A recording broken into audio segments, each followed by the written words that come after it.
Hello there, how are you doing? Welcome back to Slam Motion. So guys, in today's video, we are going to discuss 7 moments from One Tree Hill that haven't aged well. Are you guys excited? So let's get started. So keep up with me till the end, comment right below this video, subscribe if you still haven't, and turn on the post notification for more videos.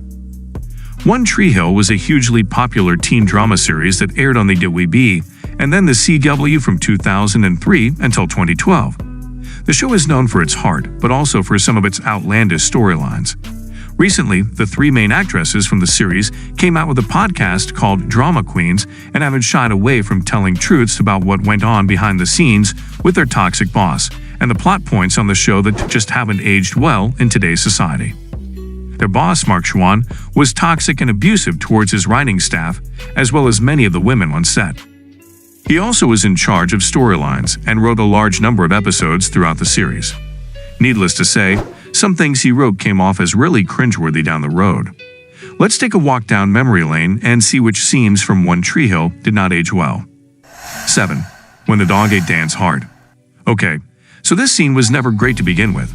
Dan Scott, the villain on the show, needed a heart transplant, but just as the heart was delivered to the hospital, it got eaten by a dog. Yes, this really happened on the show. Completely ridiculous, right?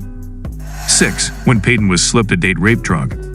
In Season 1, when Brooke and Peyton went to a college party, Peyton ended up in the bedroom of a guy who slipped her a date rape drug.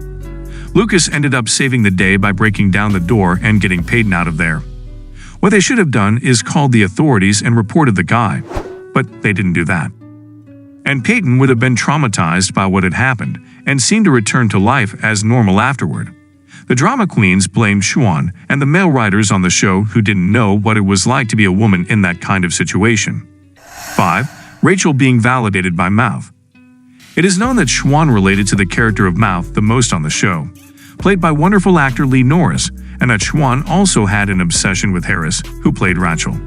There was a scene in Season 3 where Mouth tells Rachel that he could have loved the former version of her before all her plastic surgeries and weight loss. Basically, he gave this whole speech where it was about how loving her would have made her feel validated, rather than her loving herself, which is the most important thing. The drama queens said that this was Schwann's creepy way of inserting himself into Harris' life. 4. The race car episode. There was a Season 2 episode that mostly took place at a racetrack and introduced a couple of characters that we had never seen before, nor would we ever see again. The episode felt so out of place and unnecessary, and that's because, according to the drama queens, it was supposed to serve as a sort of backdoor pilot for a new series that never ended up happening. 3. When Taylor and Nathan danced on a bar. The women of Drama Queens hated the scene where Nathan wound up at a random bar while on a road trip that Haley's sister Taylor happened to be working at. Taylor got Nathan to dance on the bar with a bunch of girls, and the scene went on far longer than it should have. Obviously, they got the idea from the movie Coyote Ugly, but the scene came off as rather gross and was obviously written from a male perspective. 2. Jimmy Edwards' reason for shooting up the high school. They portrayed Jimmy Edwards as a kid who had been bullied and left to live life as an outcast, and that was his reasoning for getting a gun and shooting up the school. Now that we have data on school shootings, we know that the bullied kids aren't the ones shooting up schools. This episode just made loners look even worse in schools and were more likely to be labeled as freaks. 1.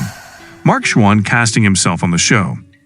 Schwahn cast himself as Pete Wentz's manager in Season 3 so that he could talk to Hillary Burton's character Peyton on the phone on the show. Burton was also sexually harassed by Schwahn, and he even put himself in scenes with her in later seasons. Now that fans know Schwann's true nature, it's a bit disturbing to watch those scenes. So guys, this was all about today's video.